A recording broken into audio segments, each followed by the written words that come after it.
What you're about to hear isn't just a story. It's one of the most disturbing files in our collection. Welcome to Daily Creep Files, and prepare yourself for something you'll never forget.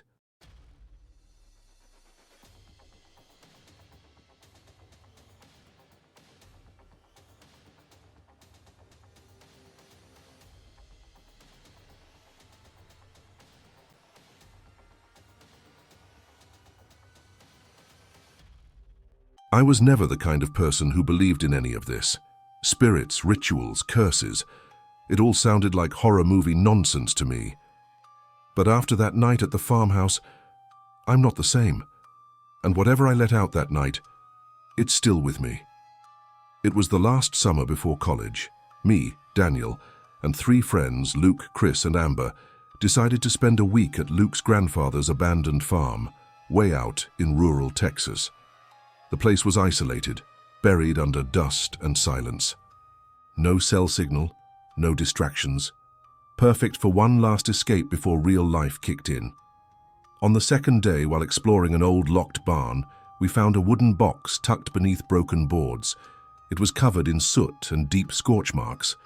Inside, there was a handmade manuscript, all written in Latin, filled with strange ink drawings and symbols along the edges. The last page had a note in English, scrawled in trembling handwriting, signed RM. Do not repeat the ritual. It does not bind. It unleashes. Naturally, we ignored it. Amber, who was studying languages, managed to translate most of it. It read like an invocation, some kind of summoning rite, ancient, forgotten. And like the idiots we were, we thought it'd be fun to try. We waited until midnight. We lit candles, copied the ritual circle from the pages, and stood around it in the middle of the barn. I was the one chosen to read the passage aloud. At first, nothing happened. We laughed, shrugged it off, went back to the house. The next morning, I woke up with a deep, clean cut across the palm of my hand. I had no idea how it got there. Luke thought I did it myself. I didn't. Then came the blackouts. Hours would pass.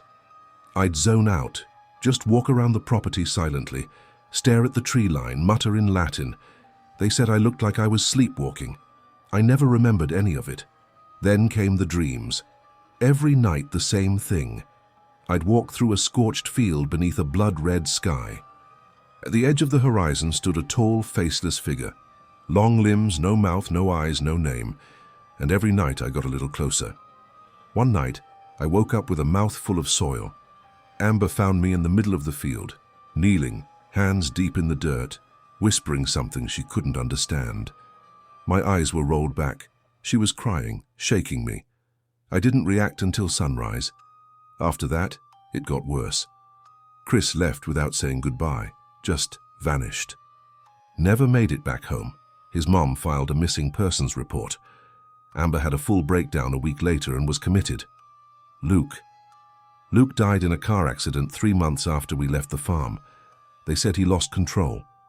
But the police report mentioned strange burnt markings carved into the driver's seat, the same symbols from the manuscript. And me? I'm still here, still breathing. But I'm not sure I'm alive.